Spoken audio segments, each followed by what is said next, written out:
questions. Secretary General Guterres is here, and he's joined by Hannah Tete, who is the Secretary General's representative here at the African Union, and by Beats Gowanis, who is the Special Advisor on Africa. The Secretary General makes some opening remarks, and we'll take a few questions. So. Thank you very much.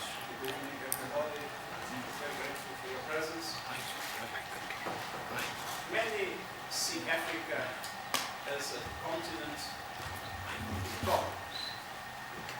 We see Africa as a continent of hope and opportunity.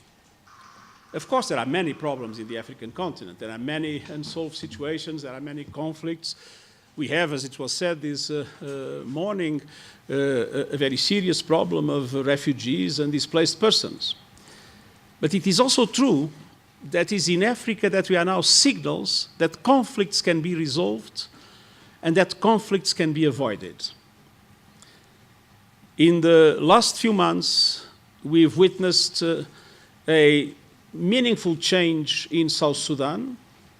After years and years where there was no progress, finally it was possible to bring all the neighbors together. And thanks to IGAD, it was possible to have Salva Kiir and Riek Machar signing an agreement. And even with all the difficulties that we know, things are moving forward. Many would consider Central African Republic like a problem without solution. We are not yet with a full solution, but we had an historic peace agreement that was mediated by the African Union with the support of the UN that brought together the government and 14 armed groups. We see Libya with hope. The ceasefire around Tripoli has been maintained, and we are convinced that it will be possible in the future to have a national conference in which Libyans themselves will be able to come together.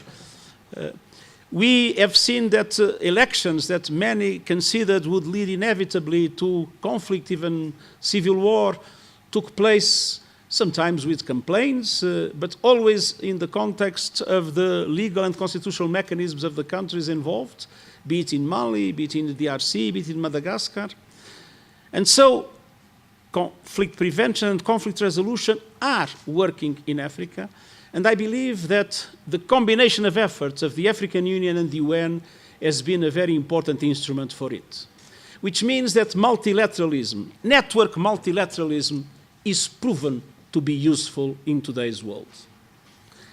On the other hand, Africa is also a continent of opportunity from the development point of view. But for that, it's absolutely essential that the Africans themselves, but the international community supporting them, are able to respond positively to the challenge of the two agendas of the African Union and the UN. The Agenda 2063 of the African Union, aiming at the development of the continent, and the Agenda 2030, the Sustainable Development Agenda 2030 of the UN, with the so-called Sustainable Development Goals that correspond to a comprehensive program of development that we believe countries would need to launch in order to be able to guarantee that everybody is able to take profit of the improvements that technological progress can provide to humankind. Now, Africa has enormous opportunities for investment. Africa has enormous opportunities for economic growth, but it is necessary that Africa benefits from the solidarity and from the partnership of the international community as a whole. And that is the reason why I have strongly appealed for an increase in development cooperation with the African continent, and at the same time, taking into account that one of the key components of the challenges that we face today in development is climate change. That is why I once again said that climate change is running faster than we are, that climate change is the defining issue of our time, is the biggest threat for humankind and for the planet, and that it's absolutely essential to increase ambition in mitigation of emissions, in adaptation of countries to the consequences already inevitable, but also in financing, especially in financing of the developing world and in innovation, in order to be able to contain this monster that is growing and threatening us all. So I think that what I could witness in this summit of the African Union, first of all, was how deep is the cooperation between the UN and the African Union today, but second, how committed the African Union is to make sure that the hope and opportunity that Africa represents today are fully transformed into reality. Thank you very much. Yes. Hi, thank you. This is Mariam from Mali, the United Mission Radio, Mikado. My question is about the speech you made at the opening. You talk about this international solidarity that is missing African countries. What is to be made to make them more, to have more generosity? Can I have the answer in French, please?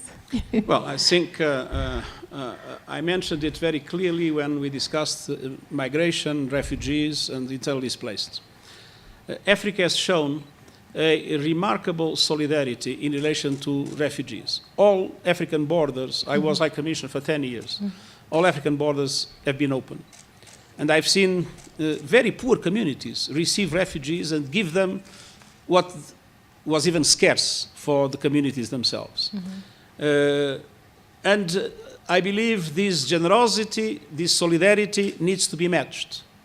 We see that other borders are closed, and we don't see enough support for the African countries hosting refugees to be able to give them the means and the capacity to effectively protect and assist those that have fled because of reasons of conflict in their own countries.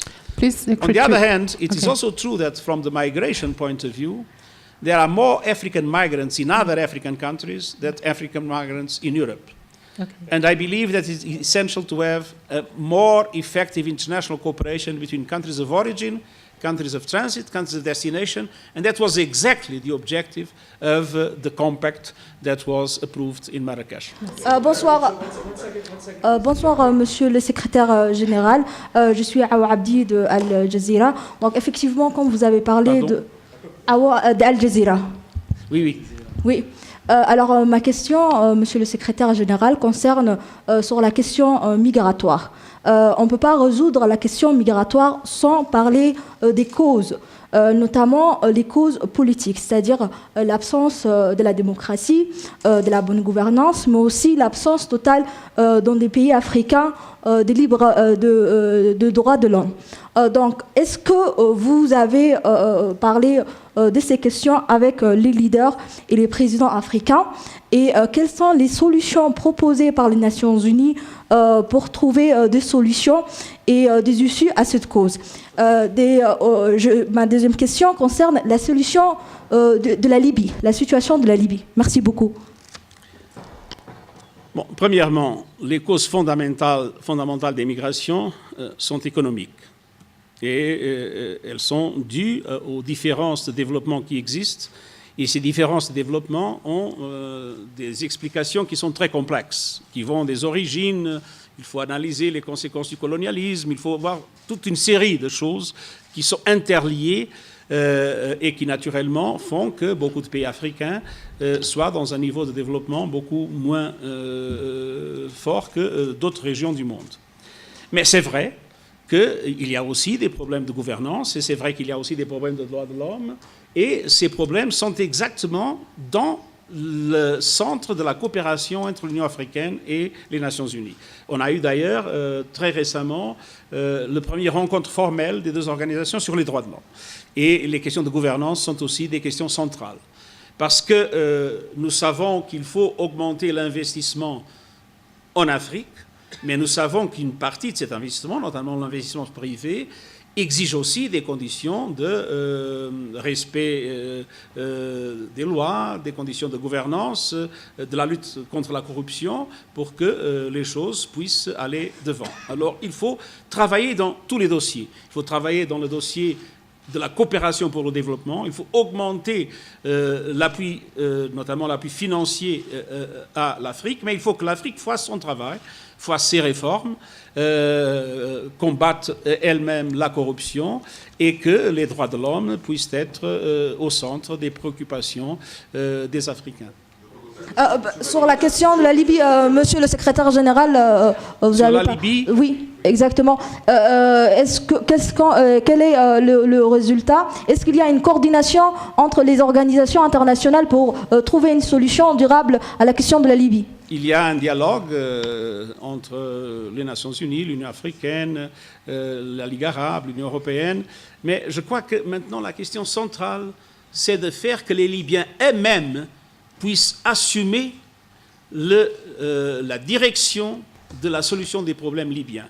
C'est pour ça que nous disons que notre objectif fondamental à ce moment, c'est créer les conditions pour qu'une véritable conférence nationale puisse tenir place en Libye et que cette conférence puisse créer les conditions d'une véritable réconciliation nationale et après lancer un processus politique avec les élections, etc., pour faire que la Libye se normalise progressivement. Monsieur, là. Jeff Tchemedi de Vox Africa. Monsieur le secrétaire général, je profite de votre présence sur le continent africain. Il y a une réforme qui est très attendue sur le continent africain, celle du Conseil de sécurité, qui pourrait donner une place à l'Afrique, 54 États au Conseil, une injustice que dénoncent certains États africains. Voilà. Pour donner plus de place, pour donner une voix au continent africain. Aussi, je profite, je suis basé au Cameroun. Je voudrais savoir quel est votre point de vue sur la situation des droits de l'homme dans la région du nord-ouest, de l'arrestation de certains opposants et ainsi de suite. Merci.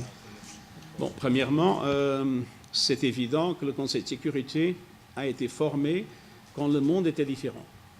Et notamment, l'Afrique a été une double victime du colonialisme. Premièrement, à cause du colonialisme lui-même.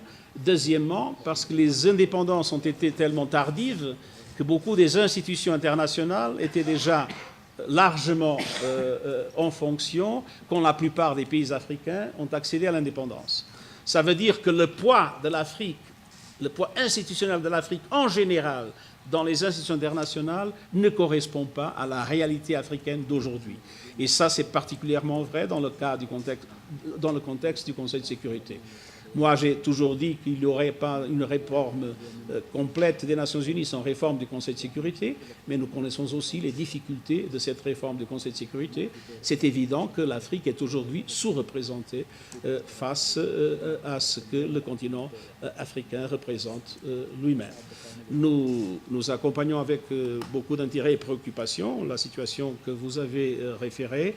J'ai eu aujourd'hui un dialogue, hier d'ailleurs, un dialogue avec le Premier ministre où on a discuté ces questions et il nous a promis que tout sera fait pour créer des conditions de respect des droits de l'homme et de dialogue pour que la situation puisse se normaliser. C'était le résultat de notre démarche avec le Premier ministre qui était avec nous hier soir.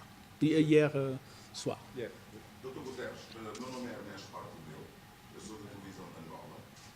Eu acho que já falou sobre esta questão do ponto de vista em francês, que tem a ver com a questão dos refugiados. Portanto, fala em solidariedade africana, mas também nós continuamos a testemunhar um grande movimento da África para outros continentes dos refugiados. Como é que as Nações Unidas estão a ver esta questão? Essa é uma das questões que eu gostaria de colocar. E a outra questão tem a ver com a República Democrática do Congo. O que é a União Africana fez um retrocesso relativamente à República Democrática do Congo. Qual é a visão das Nações Unidas? Bom, em primeiro lugar, aquilo que temos dito sempre em relação aos refugiados é que o direito internacional de refugiados tem que ser respeitado. E verificamos de uma forma positiva que essencialmente ele é respeitado em África, mas infelizmente não é em todo o mundo. E verificamos que a solidariedade com os refugiados tem diminuído, sobretudo no mundo desenvolvido. E o nosso apelo é que se restabeleçam as condições para que o regime internacional de proteção de refugiados definido na Convenção de 51 seja integralmente restabelecido em toda a parte. E que a solidariedade com os países africanos que acolhem um grande número de refugiados seja simultaneamente aumentada e que se faça tudo para resolver os problemas de fundo, ou seja, terminando os conflitos, terminarão os refugiados. Em relação à República Democrática do Congo, eu não penso que tenha havido exatamente aquilo que disse. Acho que, fundamentalmente, em relação à República Democrática do Congo, agora é preciso olhar em frente. E olhar em frente é apoiar as instituições congolesas no sentido de garantir, simultaneamente, condições de estabilidade e de progresso na República Democrática do Congo, mas, ao mesmo tempo, com um diálogo interno e com uma forma inclusiva de conceber a vida política congolesa que permita que o Congo possa ter êxito na solução dos seus problemas e possa melhorar também as condições de vida da sua população. Muito obrigado. Thank you, Mr. Secretary General. My name is Omar Radi, Spanish News Agency. Sorry? Omar Radi for Spanish News Agency, FA. You can ask in Spanish if you want. No, unfortunately, I can't speak Spanish. So my editors in Nairobi do I will not the answer in Spanish. Spanish. I'll answer in Portuñol, but you will be So able to I'll understand. take you to the Spanish world, and one of the issues that is dominating the international community these days is that Sorry? one of the issues dominating the international community's discussion is that of Venezuela's. What is the UN's position on the Venezuela's leadership squabble? We have been saying since the beginning that we consider that the UN and myself, we offer our good offices to both parties at their request for a negotiation, a serious negotiation, able to take the country out of the present standoff. Yes, that'll be the last one. My name is Karine Duplessis. I'm a South African journalist, freelance journalist who writes for the Daily Maverick. I have a question. It's about institutional issues. The United Nations as well as the African Union have had problems with sexual harassment issues within the administration. And I'm just curious to know from you, what do you think causes this in big organizations like this, and what do you think would be the solution? Well, sexual harassment is a global problem, and it has to do with the distribution of power in societies. We live in a male-dominated world, with a male-dominated culture, and one of the consequences of this imbalance of power relations is sexual harassment. And so we need to address the root causes of sexual harassment, and that is why we are so committed to reach gender parity within the UN, and we believe gender parity will contribute dramatically to reduce this problem. But at the same time, we took very seriously the need to give credibility to our capacity to detect and to punish the situation of sexual harassment. Because what we have detected in our surveys is that many people were not reporting their cases because they felt that that would have no consequences. So we have now created in our investigation structure a special team of 6 women investigators, experts in sexual harassment, and those investigators have terms of reference in their action that will reduce the time framework for the investigations in order to make them more credible and effective. And on the other hand, any case of sexual harassment that in the past in the UN would be reported first to the manager and then through different possible layers, now any case of sexual harassment goes straight into our investigation team. And we believe that with this we are creating a very important deterrence in relation to sexual harassment, and at the same time we are creating the structures that hopefully will allow for the cases that still exist to be effectively detected, for people not to be afraid of reporting them and believing it's worth reporting them, and then for those found guilty to be punished. Great, thank you very much. Thank you. Thank you.